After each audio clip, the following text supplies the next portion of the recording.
மத்திய மேற்கு வங்கக்கடல் பகுதியில் நாளை மறுநாள் காற்றழுத்த தாழ்வு பகுதி உருவாக வாய்ப்புள்ளதாக வானிலை ஆய்வு நடுவம் தகவல்.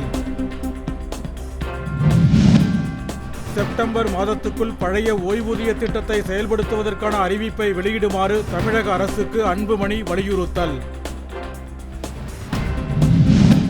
பரம்பிக்குளம் ஆழியார் அணை அருகே காமராசர், சி. சுப்பிரமணியம் உள்ளிட்டோரின் சிலைகளை திறந்து வைத்தார் முதலமைச்சர் ஸ்டாலின்.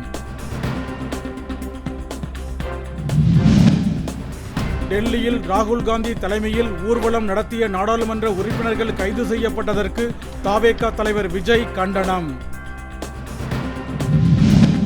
கும்பகோணம் அருகே மழையில் நனைந்து வீணாகும் நெல்மணிகள், சிமிட்டி தளம் அமைத்து தருமாறு அரசுக்கு விவசாயிகள் கோரிக்கை. கனமழை காரணமாக திருப்பத்தூர் ஜலகாம்பாறை அருவியில் நீர்வரத்து அதிகரித்துள்ளதால் சுற்றுலா பயணிகள் குளிப்பதற்கு இன்றும் தடை.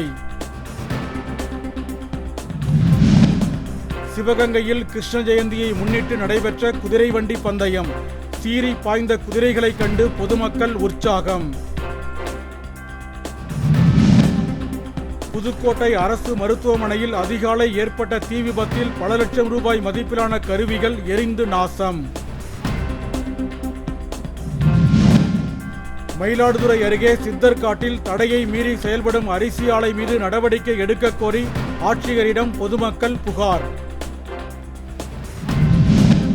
ராமரை இழிவுபடுத்தி பேசியதாக கூறி கவிஞர் வைரமுத்துவின் படத்தை கிழித்து புதுச்சேரியில் பாஜக மகளிர் அணியினர் போராட்டம்.